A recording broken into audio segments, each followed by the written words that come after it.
Hi, I'm Dan. And I'm Karen. We're retired and we like to travel around the United States in our travel trailer, a GeoPro 19 FD, and we'd like to take our viewers along with us.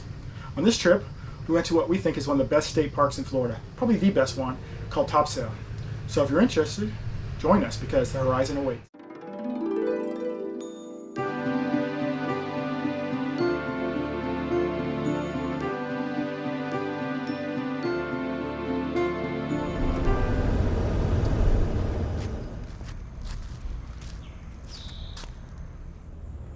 Well, we're here now, set up at Topsail.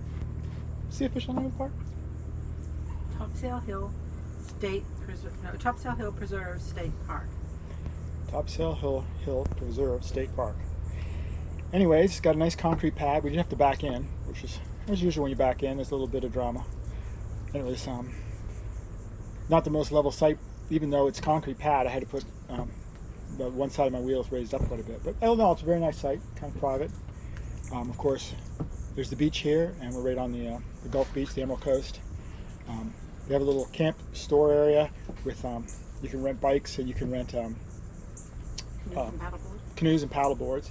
They have a pool here, which is unusual for a state park, and they have horseshoe pits and shuffleboard area and cornhole and things like that. It's pretty nice.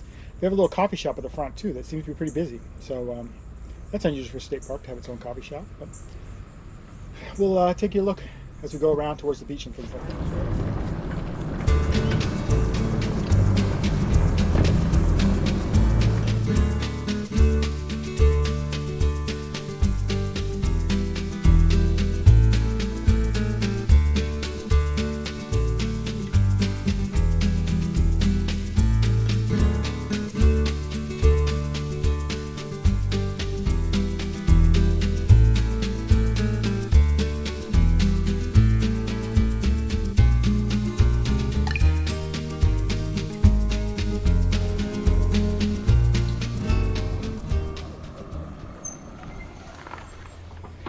So since this beach area is pretty far away from the campsite and there's no cars allowed, you either have to take the tram or you have to take your bike or you walk.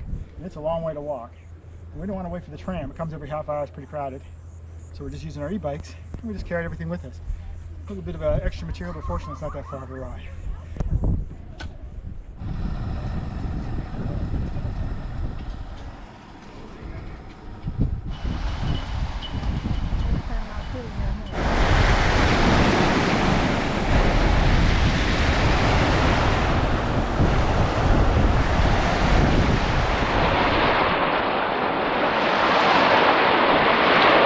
Hopefully you can see how clear this water is. Even after this storm, to make it less clear than it was before, you can still see all the way down to the bottom here, and you can see fish swimming around. I'm not sure if it comes up with the camera, but there's little minnows and everything swimming everywhere around here. This beach is like completely empty now. It's getting a little late in the day, but yesterday I was here right in the middle when it was hot as could be. But still, there's nobody on the beach virtually as far as you can see. Way in the distance is where Topsail Park comes out. So everybody crowds up right there where the entrance of the park if they don't want to walk. But if you just walk down the beach some, you could have basically the beach to yourself. I reckon you could go skinny dipping here and nobody would know because you basically have your own beach. The buildings in the distance are way in the distance. There's nobody from there. The sand dunes behind me. There's no one in the distance. No one on the beach all the way to a long distance. You can see where the exit is for Topsail's drop-off point. So it all takes a little bit of walking, and even in this crowded area in Florida, you can get this beautiful empty beach. This is a beautiful white sand beach. The water is clear and warm. It's a beautiful beach. So what's for dinner tonight? Ribeye steak and barbecue chicken and grilled vegetables, peppers, onions, and mushrooms. And you do it on the induction cooktop? On the induction cooktop. So I was going to put it on the grill with my stuff, but she thought that she could do it sauteed in butter would be better. And she wants to do it outside the camper so the camper wouldn't stink of the onions and mushrooms and that. So we got this induction cooktop that you can plug in with the outside plug, and then she can cook right outside using a regular skillet. And of course, I've got the grill, so I've got the steak and chicken on the grill. So that's our plan for tonight. That's good.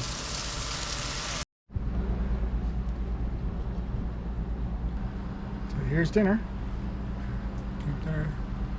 Cooked on our camp stove and our induction oven outside. Oh, cheers. It's going down to the beach now at sunset, just to watch the sunset over the water. It's really nice.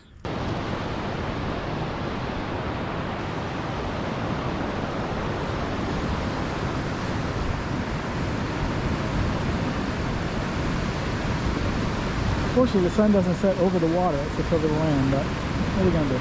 It's still beautiful over the water.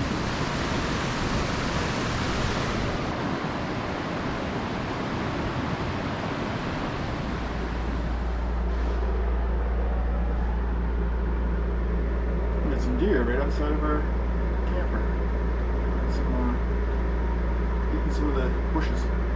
4 Florida whitetail, I guess. An expert on deer, that's my guess.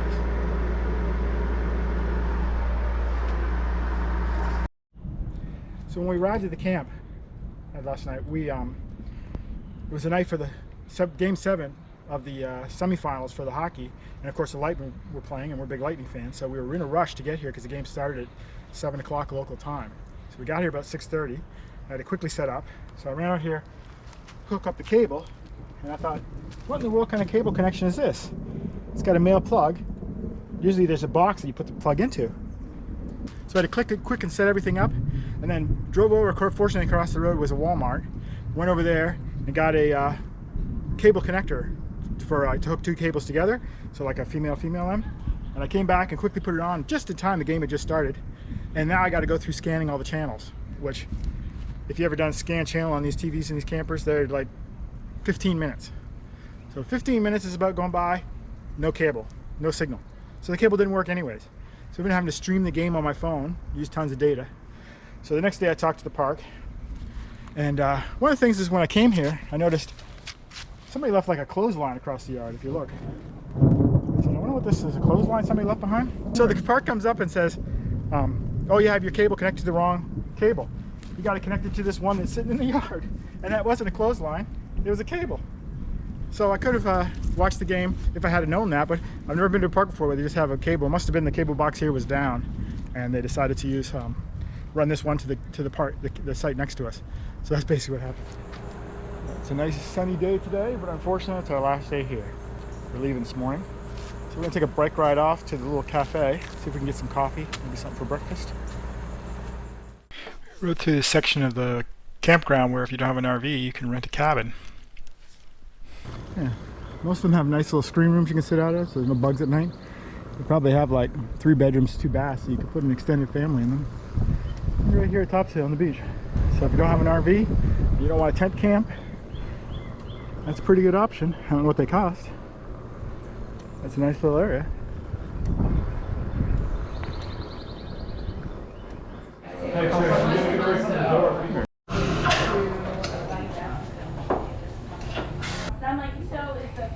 So we're at the coffee shop here at the next park. I got myself a macchiato with caramel, and you got a Caramel cream.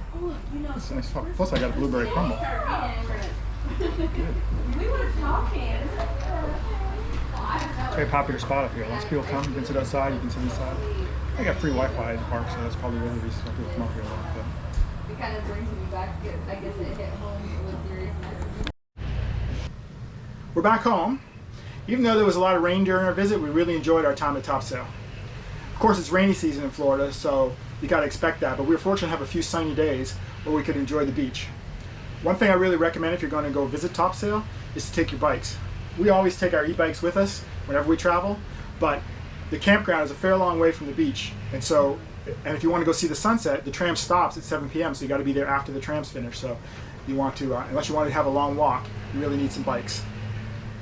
I really can't say enough about how beautiful Topsail Beach is, and also Grayton Beach State Park, which is very close to Topsail. The sand is white and so soft, and then the water is completely clear. And even though it's a state park with lots of campers there, the beach itself, as Dan said previously, you can walk down a little way and have the whole beach to yourself. So even though it's a crowded area, generally speaking, I highly recommend both of these state parks because the beaches are just really spectacular. Now that COVID's over, we're going to be going on longer trips So if you want to join us, if you like these videos, you can subscribe to our channel and click the little bell, and you'll be notified when we put a new video, because we plan on doing some longer trips, and we'll do a lot of postings on that. So join us, because the horizon awaits.